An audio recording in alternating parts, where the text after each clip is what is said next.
प्रतिष्ठितम् आविराविर्महेति वेदस्य माडिस्थः श्रुतं मे मा प्रहासीः अनेनाधीतेन अहोरात्रान् संददामि ऋतं वदिष्यामि सत्यं वदिष्यामि तन्मामवतु तद्वक्तारमवतु अवतु माम् अवतु वक्तारम् अवतु वक्तारम्। ॐ शान्ति शान्ति शान्तिः। नारायणं नमस्कृत्य नरं चैव नरोत्तमं देवीं सरस्वतीं व्यासं ततो जयमुदीरयेत्। सदाशिवसमारम्भां शङ्कराचार्यमध्यमाम् अस्मदाचार्यपर्यन्तां वन्दे गुरुपरम्पराम्। ईश्वरो गुरुरात्मेति मूर्तिभेदविभागिने व्योमवद्व्याप्तदेहाय श्रीदक्षिणामूर्तये नमः। वागर्थाइव सम्पृक्तौ वागर्थप्रतिपत्तये जगतः पितरौ वन्दे पार्वती परमेश्वरौ। नारायण। षष्ठमद्भाग का पाठ करेंगे। असन्नेव स भवति असत् ब्रह्मेति वेद चेत् अस्ति ब्रह्मेति चेद्वेद सन्तमेनं ततो विदुरिति तस्यैष एव शारीर आत्मा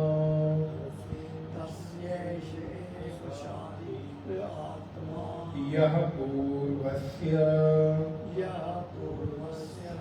अथातोऽनुप्रश्नाः उता विद्वान्नमुलोकं प्रेत्य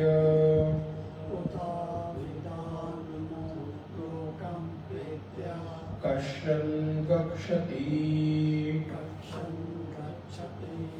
आहो विद्वान्नमुलोकं प्रेत्य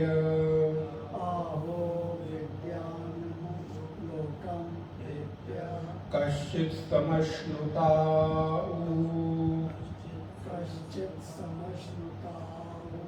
सो अकामयत बहुस्यां प्रजायेति सा तपो तप्यत सा तपस्तत्वा इदं सर्वम् असृजत यदिदं किंच तत्सृष्ट्वा तदेवानुप्राविशत तदनुप्रविश्य सच्चात्यच्चाभवत् निरुक्तं च च निरुक्तं च निलयनं च निलयनं च निलयनं च निलयनं च विज्ञानं च विज्ञानं च विज्ञानं च विज्ञानं च सत्यं च नृतं च सत्यं च नृतं च सत्यं भवत सत्यं भवत यदिदं किंच यदिदं किंच तत्सत्यामित्याचक्षते तत्सत्यमित्या चक्षते तदप्येष श्लोको भवति तदप्येष श्लोको भवति तदप्येष श्लोको भवति तदप्येष श्लोको भवति। नारायण। पिछली कक्षा में हम लोग तैत्तिरीय उपनिषद के ब्रह्मानंद वल्ली के षष्ठम अनुवाद को देख रहे थे।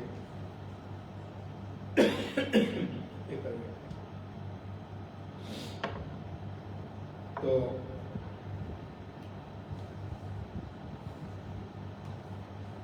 जहाँ पर भगवती श्रुति पंच कोशों को माध्यम बनाकर उस आत्म तत्व का हम लोगों को दिग्दर्शन करा रही थी, जहाँ पर अन्नमय कोश, मनोमय कोश, प्राणमय कोश, विज्ञानमय कोश और आनंदमय कोश। तो हम लोगों ने पिछली श्रुतियों में, मंत्रों में विज्ञानमय कोश और आनंदमय कोश तक का वर्णन सुना, जहाँ पर अन्नमय कोश का जो आत्मा है वो मनोमय है, मनोमय कोश की आत्मा प्राणमय, प्राणमय की जो आत्मा है वो विज्ञानमय, और विज्ञानमय की जो आत्मा है वो आनंदमय है। आत्मा का तात्पर्य आधार।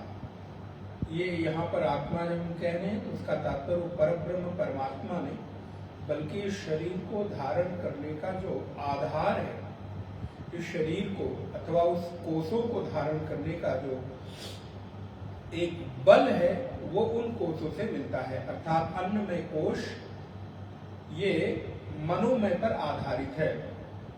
अन्नमय कोश अर्थात ये शरीर, जिस पंचभूतों के माध्यम से हम लोग अन्न, जल, औषधि इत्यादि खाकर इसको पुष्ट करते हैं, अथवा सूक्ष्म रूप से देखा जाए तो जो माता पिता के माध्यम से बालक का अथवा किसी संतान का जन्म होता है, तो वो अन्नमय कोश के माध्यम से वो इस पृथ्वी पर प्रकट होता है, और इस स्थूलता में ये अन्नमय कोश ही दिखाई देता है। हम जितने भी लोग हैं, अगर देखा जाए तो अध्यात्म की दृष्टि से हम लोग अन्नमय कोश ही हैं, हम लोग अन्नमय कोश लेकर बैठे हुए हैं। तो वहां पर भगवती श्रुति ने आनंदमय कोश तक का वर्णन किया। उसके बाद अगली श्रुति जो षष्ठम श्रुति है, जिसको हमने आधी पिछली कक्षा में देखा था, आधा मंत्र, असन्नेव सभवति, अर्थात अगर कोई व्यक्ति ऐसा है जो उस परब्रह्म परमात्मा की सत्ता को स्वीकार नहीं करता, ब्रह्म को मानता नहीं, ब्रह्म के होने पर उसको संदेह है, अथवा उसके भीतर अश्रद्धा है, तो उसमें वेद भगवान कहते हैं, भगवती श्रुति कहती है, उसमें हमें कोई दिक्कत नहीं है। इससे वेद को कोई फर्क नहीं पड़ता, उस ब्रह्म को कोई फर्क नहीं पड़ता। आप मानो तो ना मानो, वो आपकी मर्जी है। मानोगे तो तुम्हारा लाभ, नहीं मानोगे तो तुम्हारी हानि। अब जैसे संसार में अगर हम देखें, किसी संबंध को हम मानते हैं तो एक तरफा लाभ नहीं होता, वहां दोनों को लाभ होता है। अगर मान लीजिए हमारे कोई माता पिता है, भाई बंधु हैं, अथवा अन्य कोई संबंधी रिश्तेदार है, तो जब हम उनको अपना मानते हैं तो वो भी हमको अपना मानते हैं।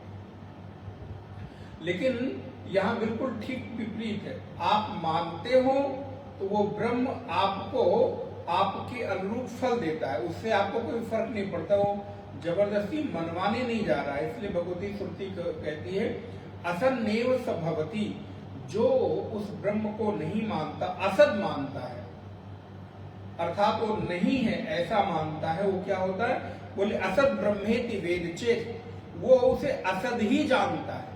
जो असद मानता है उसको असद ही जानता है। वो जबरदस्ती मनवाने नहीं आता है कि भैया तुम मुझे मानो, क्योंकि तुम नहीं मानोगे तो मेरा अस्तित्व संकट में आ जाएगा, तुम नहीं मानोगे तो हमको कौन पूजेगा। बोले तुम मानो या न मानो उससे हमें कोई फर्क नहीं पड़ता, असद मानोगे तो तुम खुद ही असद हो जाओगे। तात्पर्य है कि अगर उस ब्रह्म की सत्ता को अस्वीकार करते हैं तो एक दिन तुम्हारी ही असत्ता अस्वीकार हो जाएगी, अर्थात एक दिन तुम्हारा ही अस्तित्व नहीं रहेगा, तुम ही असद हो जाओगे। असद ब्रह्मेति चेत वेद, असद ब्रह्मेति वेद चेत, अस्ति ब्रह्मेति चेत वेद। बोले उसके विपरीत यदि कोई अस्ति माने है ऐसा उस ब्रह्म को चेत वेद माने जानता है तो क्या कहते हैं, बोले संतमेनम ततो विदुरिति, वो उसको वैसा ही सत्य स्वरूप ही उपलब्ध होता है। उस ब्रह्म को वो जो मानने वाला सदरूप ही मानता है तो वो कैसा हो जाता है, बोला सदरूप ही हो जाता है। तो ब्रह्म को जो असद मानता है वो असद रूप हो जाता है, ब्रह्म को जो सदरूप मानता है वो सदरूप हो जाता है। अब यहाँ देखिए एक बहुत सूक्ष्म बात सिद्धांत निकल कर आ रही है कि सारी कुछ चीजें आपकी मान्यता पर निर्भर है। आप क्या मानते हैं, आज आप अपने आप को क्या मानते हैं, ये आपके मानने पर निर्भर है। कौन आपको क्या कहता है, आप क्या हैं, ये बहुत भारी प्रश्न नहीं है, भारी मान्यता नहीं है। भारी मान्यता तो ये है कि आप अपनी दृष्टि में स्वयं को क्या मानते हैं। जैसी आप भावना करते हैं, विवेक चूड़ामणि में भगवत पाद शंकर ने लिखा भी ध्यान के मंत्रों में कि आप उसको जैसे मानते हैं कि मैं सदरूप हूँ, धीरे धीरे आपके भीतर वैसी ही भावना का प्रबलता होती चली जाती, प्रगाढ़ता होती चली जाती है। तो असद को मानने वाला असद हो जाता है, सद को मानने वाला सद रूप हो जाता है। बोले अच्छा असद मानने में क्या कठिनाई है, बोले हमें कोई कठिनाई नहीं है। यदि आप असद मानना चाहते हैं तो अवश्य मानिए, लेकिन फिर आपके जीवन में जो आपका अस्तित्व है वो खतरे में है, वो संकट में है। और अगर आप इतना बड़ा बलिदान कर सकते हैं तो आपका स्वागत है, लेकिन यदि इसके ठीक विपरीत आप उसको सदरूप मानते हैं तो आप में उसी प्रकार के गुणों का विस्तार होता चला जाएगा, उसी प्रकार की भावना। तो अब एक बहुत सत्यता के साथ, प्रबलता के साथ हम लोगों को ये बात स्वीकार कर लेनी चाहिए कि इस अध्यात्म के, वो भी वेदांत की दृष्टि में आपकी मान्यता बहुत मायने रखती है। आप अपने आप को क्या मानते हैं, जैसे अष्टावक्र गीता में कहते हैं कि आप अपने आप को बंधन मुक्त मानते हैं कि बंधन युक्त मानते हैं, ये आप पर निर्भर करता है। यदि आपको बंधा हुआ अनुभव करना है तो आप करते रहो, फिर आपको कोई चाहकर भी खोल नहीं सकता। यदि आप बंधन में हैं और यही मानकर आप खुश हो रहे हैं, संतुष्ट हो रहे हैं, तो ठीक है, आपको बधाई, क्योंकि आप उससे निकलना नहीं चाहते। यदि तो एक बार भी गुरु मुख से उपनिषद श्रुति का श्रवण करके चित्त में ये बात बैठ जाती है कि नहीं, मैं कभी बंधन में हूं नहीं, था नहीं और हो सकता नहीं। क्यों?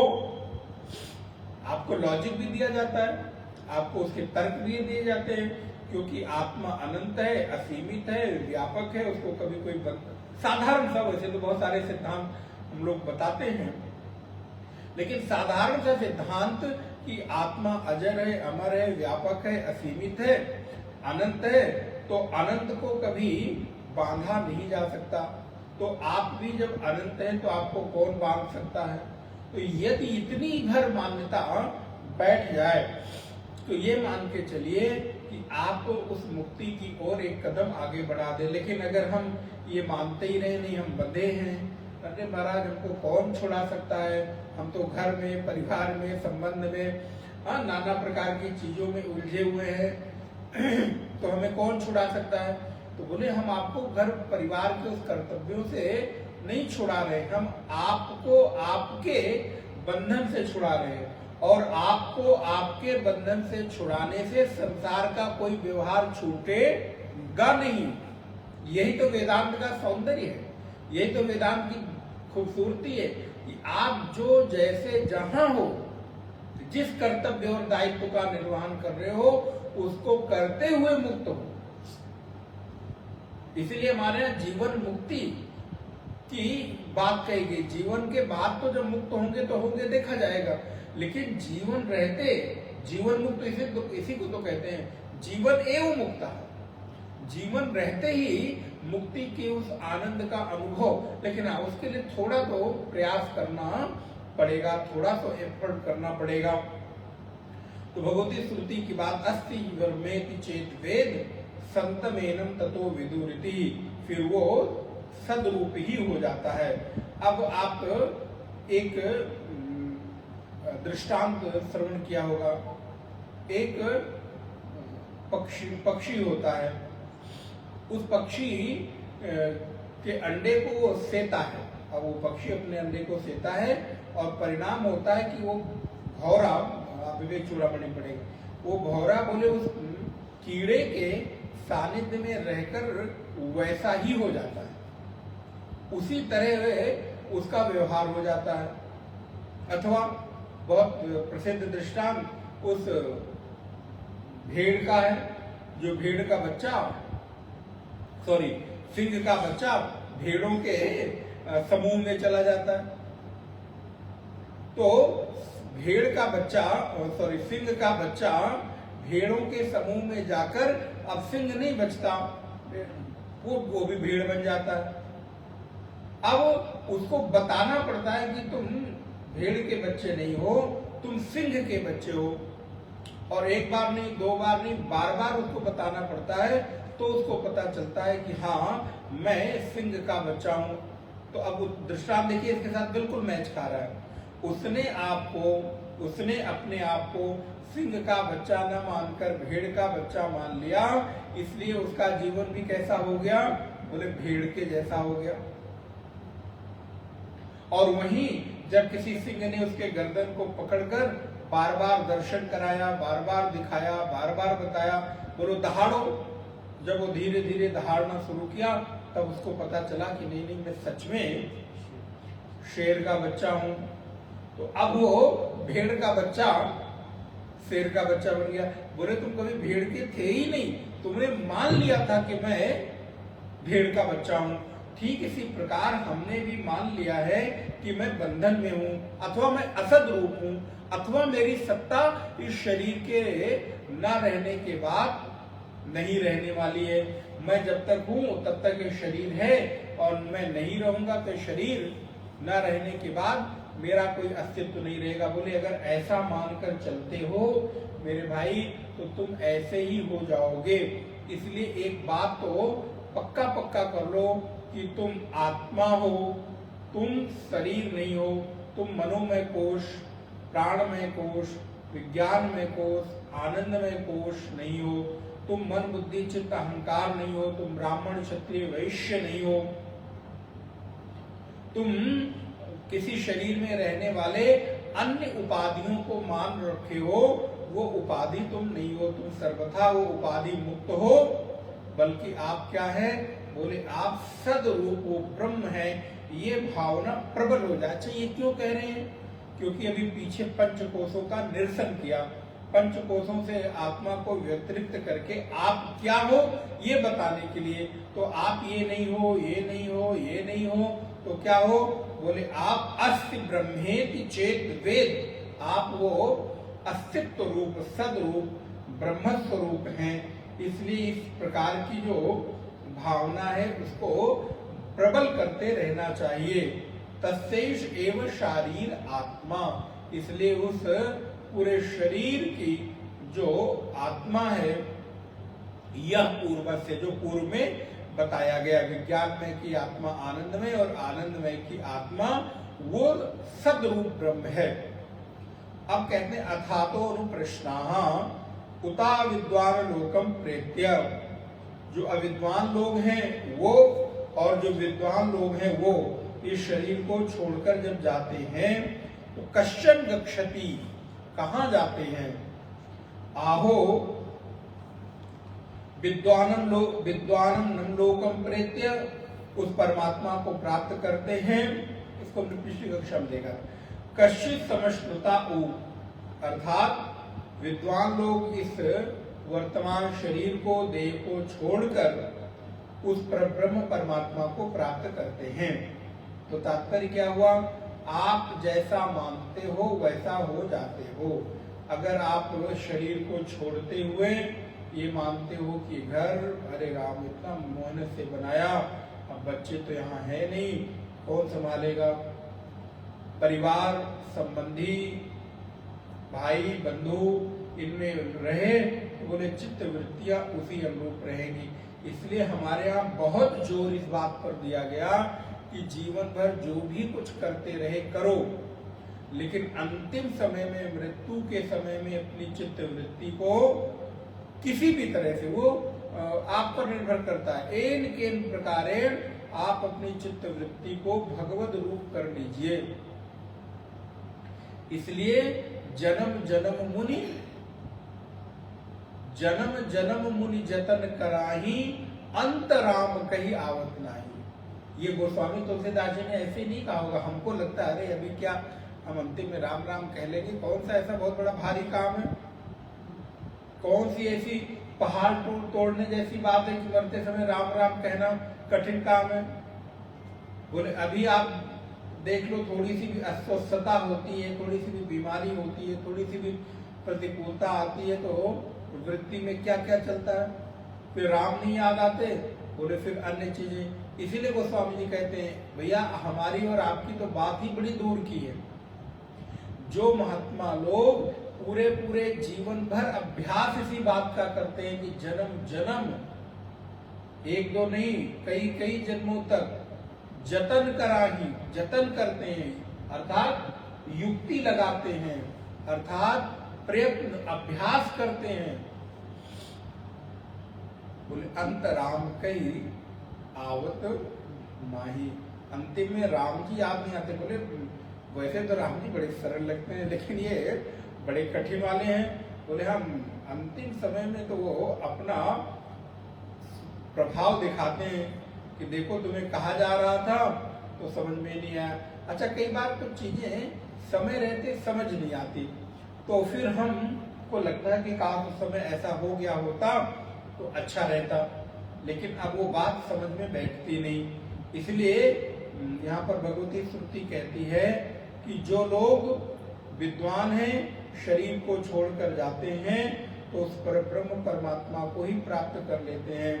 जैसे भगवत गीता में कृष्ण कहते हैं यद गत्वा न निवर्तन्ते तद्धाम परमं मम ममैवांशो जीवलोके जीवभूता सनातनः मनस्सष्टानि इंद्रियाणि प्रकृति स्थानि कर्षति। उसको कर्षण करके, खींच करके ले जाते हैं। तो दोनों को दो मार्ग, जो अविद्वान है उनका एक मार्ग और जो विद्वान है उनका एक मार्ग। अब ये उदाहरण हालांकि बहुत समीचीन तो नहीं है, लेकिन फिर भी हम बता देते हैं। आप देखिए कहीं कहीं बहुत वीवीआईपी एरिया में जाइए तो बहुत सारी सड़कें ऐसी बनी हैं जिस पर आपकी एंट्री नहीं है। अच्छा चलिए, आप लोग तो आए दिन रोज एयरपोर्ट पे जाते हैं, एयरपोर्ट पे भी दो मार्ग बने हैं। एक मार्ग है कि जहाँ जन सामान्य जाए, अपनी गाड़ी खड़ी करे, उतरे, ड्राइवर छोड़ के चला जाए, और एक है जहाँ बैरियर लगा है, आप एंट्री एक ही मार्ग से कर रहे हैं, लेकिन एक जगह बैरियर लगा है, वहां आपकी एंट्री नहीं। वहां कौन जाता है? बोले जो वीवीआईपी है, जिसके पास पास है, तो तुरंत वो सिक्योरिटी वाला, पुलिस वाला दौड़ कर आता है, उसको खोल देता है, वो जाके बिल्कुल गेट पर उनकी गाड़ी, स्वर्ग के द्वार के गेट पर उनकी गाड़ी खड़ी होती है।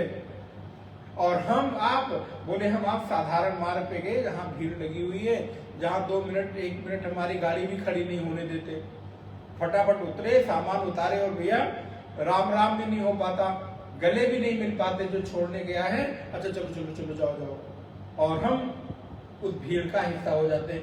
भाई मार्ग तो आप देखिए, जस्ट एक उदाहरण को साधारण सा है, और एक दूसरा बोले दूसरे के पास सांसारिक ऐसी योग्यता है, संसार की ऐसी उपलब्धि है कि प्रवेश एक ही द्वार से हो रहा है, लेकिन वहां जाकर वो दूसरे द्वार में प्रवेश कर गए जहां खाली है, जहां बहुत भीड़ भाड़ नहीं है, उस सड़क पर कदाचित एक ही दो आप लोग हैं, वहां पहुंच गए। तो उसी प्रकार जो विद्वान है वो भी शरीर छोड़ेगा, जो अविद्वान है वो भी, उसकी भी मृत्यु होगी, लेकिन दोनों की मृत्यु का मार्ग अलग अलग होगा। एक इधर को जाएगा खाली वाले में बिल्कुल अकेले, और एक उधर भीड़ में लाइन लगाकर। तो बोले विद्वान अविद्वान दोनों की गति, ध्यान दीजिएगा, दोनों की गति एक जैसी दिखाई दे रही है, शरीर वो भी छोड़ते हैं। और ऐसा नहीं कि विद्वान शरीर छोड़ते समय बहुत आनंद में छोड़े, हो सकता है उनको भी बहुत कष्ट हो, पीड़ा हो, बीमारी हो जाए, कोई ऐसी लाइलाज बीमारी हो जाए, शरीर तो छोड़ते हुए वो भी दिखाई देते हैं। अब उस दृष्टांत का स्मरण करते रहे, एक ही मार्ग से प्रवेश करते हुए हम लोग दिखाई देते हैं, लेकिन अंदर जाके दोनों अलग हो जाता। जा तो रहे, यात्रा तो दोनों कर रहे हैं। अथवा इसका सबसे अच्छा उदाहरण ट्रेन का ले लीजिए, एक उसी जनरल में जा रहा है, एक थर्ड एसी में, एक सेकेंड एसी में, एक फर्स्ट एसी में जा रहा है। तो जिसके पास जितनी सामर्थ्य है उसके अनुरूप वो यात्रा तो एक ही कर रहे हैं, लेकिन यात्रा का जो आनंद है, यात्रा में जो उसको होने वाला सुख है, या अथवा उसका एक प्रकार की उपलब्धि है, वो अलग अलग है। तो ठीक इसी प्रकार जैसी हमारी उपलब्धि होगी अथवा जैसे हमारा भावना होगी, तद अनुरूप हमको गति मिलेगी। मृत्यु तो दोनों की होगी, और हो सकता है कि कभी कभी हम लोगों को संदेह हो जाता, देखो महाराज इतने विद्वान थे, महात्मा थे, सन्यासी थे, और उनको ऐसी बीमारी हो गई, उनको इतनी जल्दी नहीं जाना चाहिए था, अच्छा उनको ये हो गया, कैसे हो गया? ये विभिन्न प्रकार की चर्चा हम लोग करते हैं, लेकिन इसका इससे कोई लेना देना नहीं, इससे गति से कोई नहीं।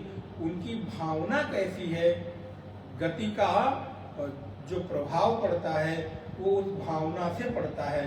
तो इसलिए कहते कश्चित समश्नुता सो अकामयत, इसलिए वो ब्रह्म को प्राप्त करता है। अब कहते हैं कि उस परमात्मा ने, अब यहाँ से बड़ी सुंदर चर्चा प्रारंभ हुई, इसको आप कई बार सुनते रहते होंगे श्लोक प्रवचनों में। एक बार वो ब्रह्म तत्व बैठा था और उसने क्या की, उसने भी कामना की। कामना क्या की? सो अकामयत, वो कामना करता। कामना क्या करता?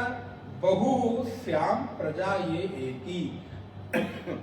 अब मैं अकेले नहीं रहना चाहता, मैं बहुत हो जाऊं। बहु माने बहुत, प्रजा माने प्रकृति का विस्तार, संतान का विस्तार। तो मैं बहुत प्रजा हो जाऊं, मेरा विस्तार बहुत अधिक हो जाए। उस परमेश्वर ने कामना की कि मैं बहुत रूपों में उत्पन्न हूं, बहुत रूपों में पैदा हो जाऊं, मैं एक रूप नहीं अनेक रूपों में जाना जाऊं, देखा जाऊं। जैसे विष्णु सहस्रनाम में क्या था, अनेक रूप रूपाय विष्णवे प्रभ विष्णवे। मैं अनेक रूपों में, या अनेक रूपों में जो एक है वो परमात्मा, इसको ऐसा कर सकते हैं। एक परमात्मा का अनेक रूप, अथवा अनेक रूपों में एक जो है वो परमात्मा है, वो ब्रह्म पुरुष है। तो बोले महाराज उसको एक से अनेक होने की भावना क्या हुई, क्यों हुई? बोले महाराज उनकी तो भावना हुई और यहाँ मुसीबत। अच्छा हाँ, मानो अगर भगवान को, उस ब्रह्म को, चैतन्य तत्व को एक से अनेक होने की इच्छा न हुई होती तो हम लोग आज यहाँ होते, महाराज कितना अच्छा होता। काश उसने न सोचा होता कि मैं एक से अनेक हो जाऊं। तो ये सब जो संसार की गति है, ये जो दुनिया भर के प्रपंच है, इससे मुक्ति मिल जाती। बोले तुम्हें इस प्रपंच में डालने के लिए तुमने कामना की, तुमको इसी प्रपंच में उलझाए रखने के लिए तो कामना की, नहीं तो सब क्या हो जाते? बोले सब उसको प्राप्त हो जाते। तो कितनों को संभालता। अब ऐसे देखिए लाखों करोड़ों अरबों लोगों के इस संसार में कितने लोगों को कामना हो रही है। अधिकांश को तो कामना यही हो रही कि ये हो जाए, ये हो जाए, ये हो जाए, ये हो जाऊं। कितनों को कामना। तो उसने कहा अपने पास से थोड़ा भीड़ कम करूं, हमारे पास भीड़ बहुत लग जाएगी, इसलिए हम लोगों को अलग अलग चीजों में उलझा दिया। तो उस परब्रह्म परमात्मा ने कामना की, सो अकामयत। अच्छा आप देखिए एक बात, कामना करना गलत नहीं है। अच्छा दूसरी बात, कामना हो ये आपके बस में नहीं है। कामना तो होगी ही होगी। क्यों होगी? क्योंकि जब आपका मूल ही जिससे आप हुए हैं उसी में कामना है, तो आप में तो कामना आएगी ही आएगी। क्योंकि वो दृष्टांत आप सिद्धांत जानते ही हैं, कार्य में कारण के गुण आते ही आते हैं। मटका जो हमारा है, घट जो है, वो ठंडा ही इसीलिए क्योंकि मिट्टी का स्वभाव है शीतलता। अगर मिट्टी में शीतलता ना होती तो कितना भी घड़ा सुंदर बना लीजिए वो शीतल ना होता। तो मिट्टी में शीतलता होने के कारण मिट्टी रूपी कारण के गुण घट रूपी कार्य में अपने आप स्वतः आ जाते हैं। वैसे ही जब हमारे मूल ब्रह्म में ही काम हुआ, काम का तात्पर्य इच्छा, डिजायर, कामनाएं, वो काम नहीं जो वासना है, वासनात्मक काम है, वो भी है लेकिन उसको हम लोग बाद में देखेंगे। तो अगर उसके भीतर ही डिजायर हुई, इच्छाएं हुई, कामनाएं हुई कि मैं एक से अनेक हो जाऊं, तो हम में तो होना स्वाभाविक है। आपके इच्छा भीतर इच्छा न उठे ये नहीं संभव है। हाँ, आपके भीतर इच्छा क्या उठे इस पर आपकी चॉइस है। लेकिन आप सोचो कि हमारे भीतर कोई इच्छा ही ना हो, बिल्कुल ना हो, ये संभव नहीं। थोड़ा तो होगा ही होगा, क्योंकि आपके मूल कारण में इच्छा है, इसलिए आपके कार्य में इच्छा तो होना स्वाभाविक ही है। अच्छा, इच्छा हो रही है, लेकिन इच्छा कैसी हो रही है? बोले ये आप पर निर्भर करता है।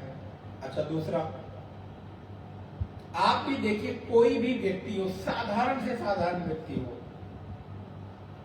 कभी उस व्यक्ति की इच्छा ऐसा नहीं है कि वो बढ़ने की ना हो, व्यापक होने की ना हो। अथवा इसको इस रूप से समझे, आपको एक से अधिक लोग जाने। क्या कोई ऐसा व्यक्ति है जिसके जीवन में ये इच्छा ना हुई हो कभी? हाँ, जब उसकी असलियत पता चल जाए तो भले आप धीरे धीरे अपने आप को समेट लीजिए, लेकिन कभी तो आपके भीतर ये इच्छा हुई होगी कि हमको भी जरा कुछ लोग तो जाने। अच्छा, हमारे काम की प्रायः फलश्रुति क्या रहती है? हम पारिश्रमिक क्या चाहते हैं? बोले महाराज देखो पैसा थोड़ा कम मिले ठीक है, लेकिन कम से कम हमको लोग हमारे होने की, हमारे प्रेजेंस को लोग कम से कम स्वीकार तो करें। मैं भी हूं, लोगों के मन में पता तो चलना चाहिए। हम मीटिंग में आए, हम क्या करें वहां? हमसे कोई बात ही नहीं हुई, हमारा कोई मतलब ही नहीं, तुम क्यों आए? तो बोले आप क्या चाहते? बोले हम भी चाहते हैं कि मैं यहाँ पे हूं तो मेरी भी उपस्थिति लोगों के चित्त में आनी चाहिए। अब आप देखिए ये क्यों आ रही है? क्योंकि आपके मूल में ये है कि आप एक से अनेक हो जाएं। तो सो अकामयत बहुश्याम प्रजा ये एति, और क्या हो जाऊं? बहुत प्रजा हो जाऊं, मेरा विस्तार हो जाए।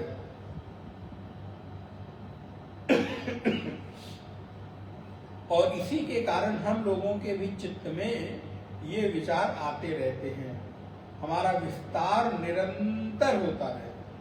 इसलिए हमारी अधिकांशतः समय, ऊर्जा, धन, परिश्रम सब विस्तार में लगा रहता है, मुझे लोग जाने। ये इच्छा कोई व्यक्ति ऐसा नहीं है जो ना करता हो या ना किया हो। चलो अभी हम ना करते हो, लेकिन ना किए हो ये संभव नहीं है, क्योंकि अगर आपके भीतर विस्तार की इच्छा नहीं होगी तो क्या परिणाम होगा? आपकी चेष्टा रुक जाएगी। अब वो पंक्ति यहां पर स्मरण करें, अजगर करे न चाकरी, पंछी करे न काम। बोले अजगर पड़ा रह रहा है, उसको विस्तार की कोई इच्छा नहीं है। बोले महाराज कुछ मिल गया तो खा लेंगे, नहीं तो देखा जाएगा। लेकिन फिर भी पड़ा है, खाने की इच्छा हो रही है।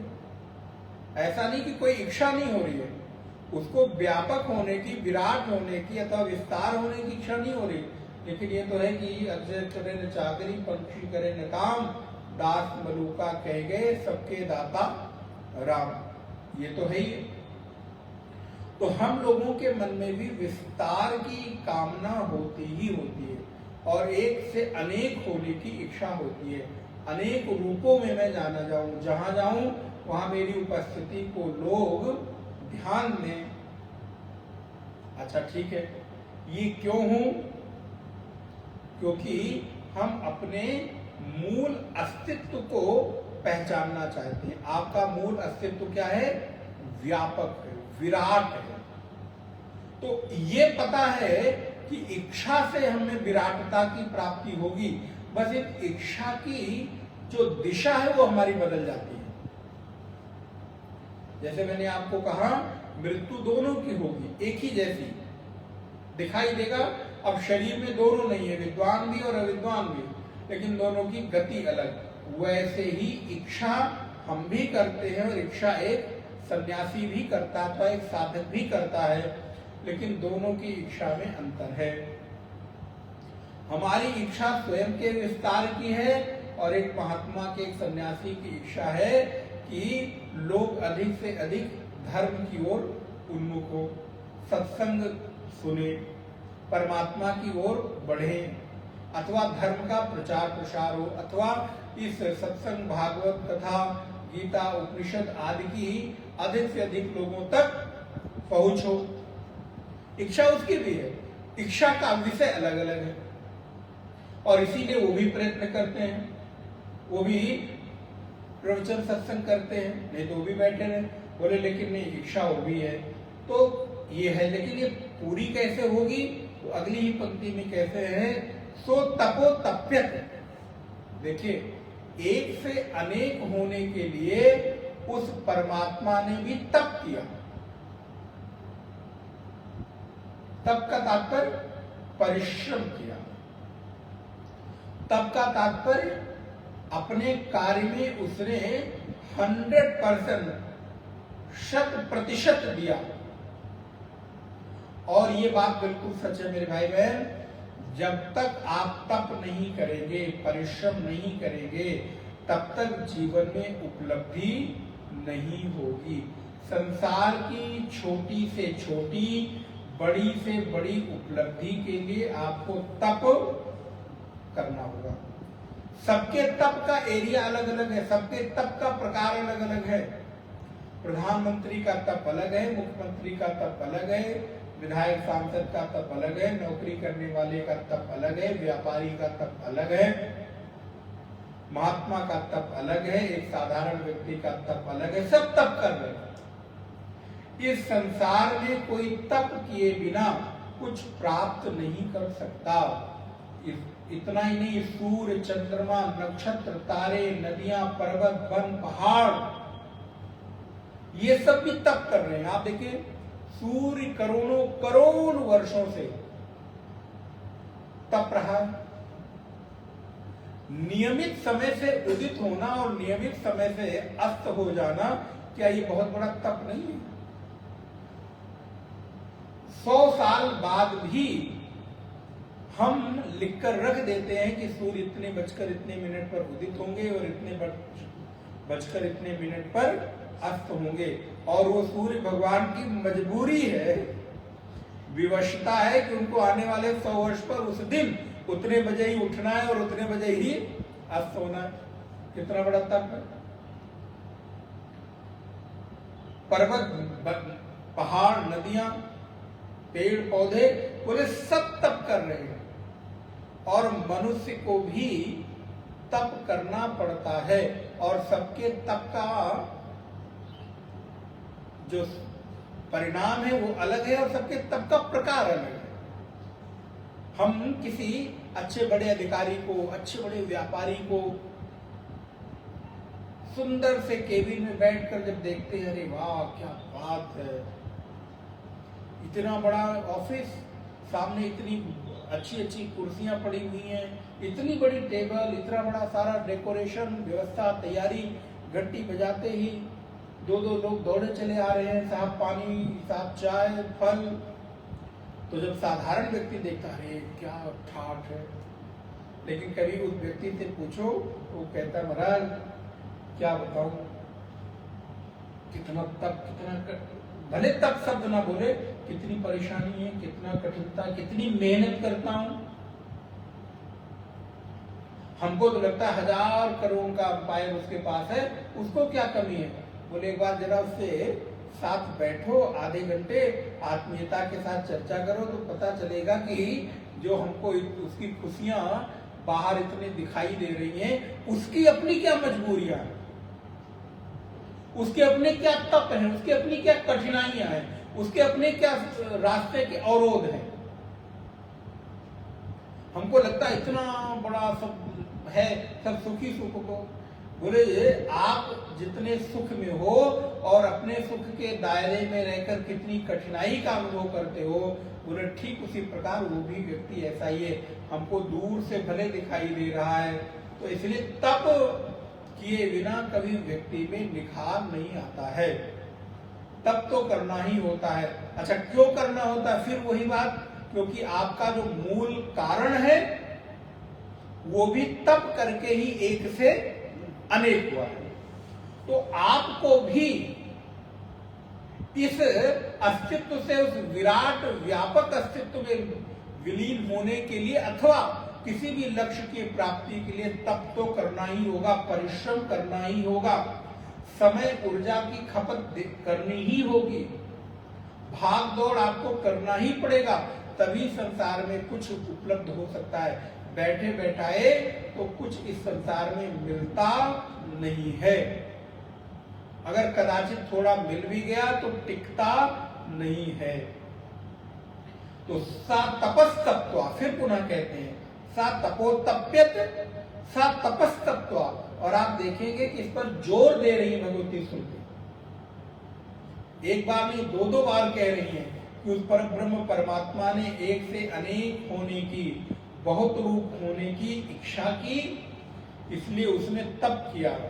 अब तप कैसा किया, मैंने आपको कहा सबके तप अलग अलग है। इसमें भगवत पाद शंकराचार्य का थोड़ा सा हम लोग आलंबन लेते हैं कि उस ब्रह्म ने तप किया तो कैसा तप किया। तो भाष्य में लिखते हैं,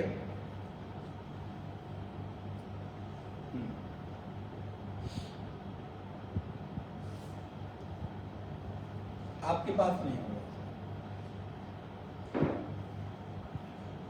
अथवा यो नास्ति ब्रह्मेति मन्यते सा सर्वस्यैव सन्मार्गस्य वर्णाश्रमादि। देखिए कैसे किस प्रकार के तप की व्यवस्था बता रही है। सर्वस्यैव सन्मार्गस्य वर्णाश्रमादि व्यवस्था लक्षणस्य श्रद्धानतया नास्तित्वं प्रतिपद्यते ब्रह्म प्रतिपत्त्यर्थत्वात् तस्य अतो नास्तिका सो असन्न साधुतो उच्यते लोके तद विपरीताः सन्यो अस्ति ब्रह्मेति चेद् वेद सा तद ब्रह्म प्रतिपत्ति हेतुम सन्मार्ग वर्णाश्रमादि व्यवस्था लक्षणम श्रद्धानतया यथावत प्रतिपद्यते यस्मात् ततः तस्मात् संतम साधु मार्गस्थ मेनम विदुः साधवः। अर्थात सन्मार्ग रूपी तप वर्णाश्रमादि व्यवस्था लक्षणस्य वर्ण और आश्रम की जो व्यवस्था है इसको व्यवस्थित करने में कितना तप हुआ होगा, इस प्रकार का तप उस परमात्मा ने किया। जो हमारे यहाँ 4 प्रकार के वर्ण है, ब्राह्मण, क्षत्रिय, वैश्य और चतुर्थ वर्ण, 4 प्रकार के आश्रम है, ब्रह्मचारी, गृहस्थ, वानप्रस्थ और संन्यास।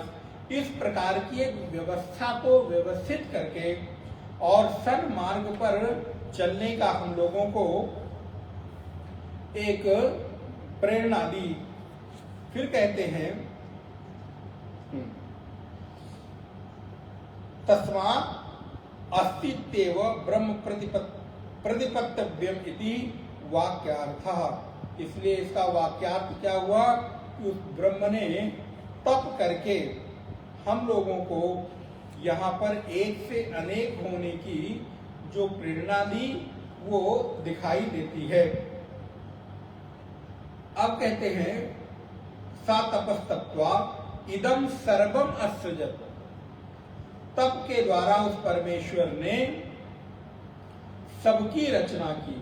सबकी रचना माने जो कुछ भी हमको दिखाई दे रहा है, यत् किंच जगत्याम जगत, जितना कुछ इस जगत में दिखाई दे रहा है उस जगत में एक एक कण की रचना उसने की। यदिदम किंच तत्सृष्ट्वा। बड़ी सुंदर बात, इसको हम लोग अगली कक्षा में विस्तार से देखेंगे, लेकिन फिर भी तत्सृष्ट्वा, तत्सृष्ट्वा माने उसको रच कर, उसकी सृष्टि कर कर, उसको पैदा करके, तद एवा अनुप्राविशत, तदेवा अनुप्राविशत, उसमें प्रवेश कर लिया। सृष्टि भी की और सृष्टि करके प्रवेश कर लिया। अब इसका उदाहरण हम और आप अपने संतान की दृष्टि से देख सकते हैं अथवा माता पिता की दृष्टि से देख सकते हैं। माता पिता ने हमारी सृष्टि की कि नहीं, या आप अपने संतान की सृष्टि करते हैं। तो संतान की सृष्टि करके आप जब बालक या बालिका होती है तो क्या कहते हैं, मानो ये मेरी आत्मा ही। अच्छा, बच्चे को आत्मा से अधिक प्यार करते हैं कि नहीं? बोले महाराज हमको कुछ हो जाए लेकिन बच्चे को नहीं होना चाहिए। हम अपने बच्चे के लिए स्वयं का भी बलिदान। अब आजकल तो समाचार देख देख के तो ये बात भी कभी बड़ी अटपटी सी लगने लगी है। दुनिया भर के लोग, कुछ हर तरह के दुष्ट लोग होते हैं हर जगह, कि बच्चों को भी नहीं छोड़ रहे हैं अपने। लेकिन तथापि जो बहुतायत है वो क्या है, बोले महाराज मुझको हो जाए। और इतना ही नहीं, हमारी माताएं, हमारे भाई लोग, पुरुष लोग भगवान से प्रार्थना करते, पूजा करते कि हमारे बेटे बेटी को ये ना हो, मुझे हो जाए। मेरा क्या, मेरा तो जीवन बीत गया, ये ठीक रहना चाहिए। इसका मतलब क्या हुआ, आप उसको अपनी आत्मा ही तो मानते। आत्मा मानने माने उसको पैदा करके आप मानो उसमें प्रवेश कर गए। तत्सृष्ट्वा। अच्छा, दूसरा उदाहरण ले लो, ये न समझ में आए। घट कुम्हार बनाता है तो अच्छा बताओ, तारीफ किसकी होती है, मिट्टी की कि कुम्हार की? अगर अभी कोई बहुत अच्छा घड़ा डिजाइनदार सुंदर देखने में बना हो तो क्या कहेंगे, ये घट कहां से लिया? अच्छा, किसने बनाया? बहुत अच्छा बनाया। आप आजकल देखिए बड़ा मिट्टी के बर्तनों का प्रचार हो गया है। कुकर भी आ गई, कढ़ाई भी आ गई, तवा भी आ गया, गिलास भी आ गया, चम्मच भी आ गया। तो आप किसकी तारीफ करते हैं, मिट्टी की कि घट बनाने वाले की, कुम्हार की? बनाने। अरे भाई किसने बनाया, कहाँ बनाया, किस कौन सी कंपनी बना रही है, हमको भी बताओ। तो बोले मानो ऐसा हुआ कि घट बनाकर कुम्हार घट में प्रवेश ही कर गया हो। अब वहां पर कुम्हार का हाथ पैर ढूंढने में जाइएगा, वैसे ही हमको रचकर परमात्मा हम में प्रवेश कर गया। तो हम परमात्मा को ढूंढने जाए तो वो उस रूप में नहीं मिलेगा जिस रूप में कुम्हार घड़े में नहीं मिलता है। बनाया और बनाकर उस रचना को हमको उपयोग करने के लिए दे दिया।